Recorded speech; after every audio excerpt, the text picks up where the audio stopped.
नमस्कार, स्वागत है आपका नेड्रिक न्यूज में। आपके साथ मैं हूं सपना दुबे। हरियाणा विधानसभा चुनाव के नतीजों ने बेहद ही दिलचस्प मोड़ ले लिया है। राज्य में सत्ता के समीकरण ने एक रोमांचक रुख अपना लिया है। दरअसल राज्य में स्पष्ट नहीं हो पा रहा है कि आखिरकार सत्ता किसके हाथ में आएगी। ऐसे में पल पल बदले रुझानों के अनुसार कांग्रेस और बीजेपी के बीच कांटे की टक्कर देखने को मिली।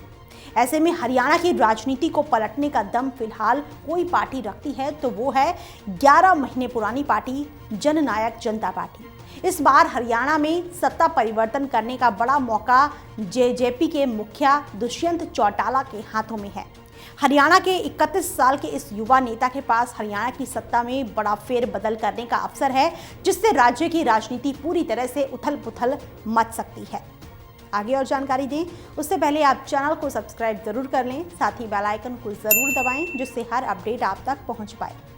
अब आगे आपको बता दें कि चुनाव के रुझानों पर गौर किया जाए तो इस बार जेजेपी को 10 सीटों पर बढ़त हासिल हुई है, जिससे कि दुष्यंत चौटाला राज्य के किंग भले ही ना सही लेकिन किंग मेकर की भूमिका जरूर अदा कर सकते हैं। हरियाणा की सियासत के केंद्र में आ गई जेजेपी के हाथ में बीजेपी और कांग्रेस दोनों की ही डोर है। राज्य में दोनों ही पार्टियों की किस्मत का फैसला देवीलाल की पारिवारिक विरासत को आगे ले जा रहे दुष्यंत चौटाला के हाथों में है।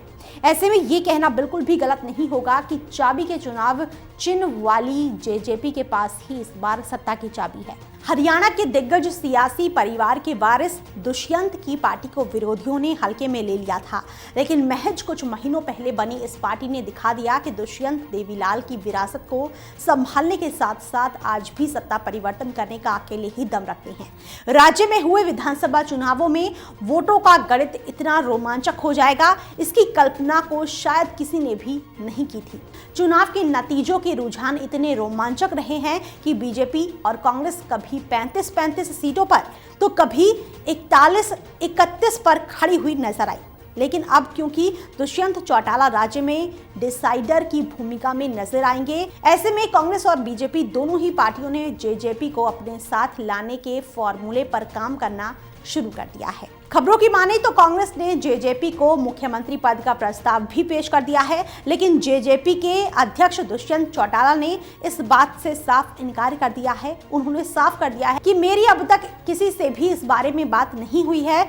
सूत्रों की माने तो हरियाणा में जननायक बने दुष्यंत की पार्टी ने कई विकल्पों पर विचार करना भी शुरू कर दिया है। पार्टी दोनों ही विकल्पों के बारे में सोच रही है। फिलहाल दुष्यंत चौटाला ने साफ कर दिया है कि आखिरी फैसला पार्टी की सहमति से ही लिया जाएगा। अभी पार्टी की बैठक बुलाई जाएगी, जिसमें आखिरी नतीजों के सामने आने के बाद ही कोई फैसला लिया जाएगा। फिलहाल जेजेपी के पास कई सारे विकल्प मौजूद हैं, जिनमें से सबसे पहला विकल्प है बीजेपी या कांग्रेस के समर्थन से दुष्यंत चौटाला के नेतृत्व में राज्य में सरकार बनाई जाए। दूसरा रास्ता जेजेपी के पास है कि अगर उनके हिस्से में सीएम पद नहीं जा पाता है तो फिर उन्हें सरकार में अहम मंत्री पद मिले, जिनकी सरकार में बड़ी भागीदारी हो। जननायक जनता पार्टी के पास विचार करने के लिए तीसरा विकल्प ये है कि कांग्रेस या फिर बीजेपी दोनों पार्टियों में से जो भी उनकी ज्यादा मांगे पूरी करती है उनकी सरकार बनवाने में समर्थन कर दे। ऐसी सूरत में मौजूदा बीजेपी सरकार के पास आखिर क्या विकल्प है? राज्य में अब सबसे बड़ा सवाल यही है कि देश में सबसे बड़ी पार्टी बनकर उभरी भाजपा के सामने आखिर क्या रास्ता है? आखिर 46 सीटों के आंकड़े तक भाजपा कैसे पहुंचेगी? खबरों की माने तो दुष्यंत चौटाला साफ तौर पर कह चुके हैं कि उन्हें मुख्यमंत्री पद ही चाहिए। ऐसे में भाजपा की कोशिश होगी कि वो जेजेपी को छोड़कर इनेलो और बीएसपी को साधकर बहुमत के जादुई आंकड़े पर पहुंचे। इससे विपरीत अगर भाजपा भी दुष्यंत चौटाला की जननायक जनता पार्टी का ही समर्थन हासिल करने का प्रयास करती है तो बीजेपी को सरकार बनाने में ज्यादा दिक्कतों का सामना नहीं करना पड़ेगा। इसके अलावा 40 के आसपास सीटें होने के बाद इस बात की ज्यादा संभावना बनती है कि पार्टी दुष्यंत की बढ़ी हुई महत्वाकांक्षा को छोड़ निर्दलीय अन्य को साधने का प्रयास करे। ऐसे में हरियाणा की इस रणभूमि में किसके सरताज सजता है, ये देखना काफी दिलचस्प होगा। फिलहाल के लिए इतना ही। बाकी ऐसी और वीडियोस के लिए आप चैनल को सब्सक्राइब करना ना भूलें। आप देख रहे हैं नेड्रिक न्यूज, साहस सच कहने का।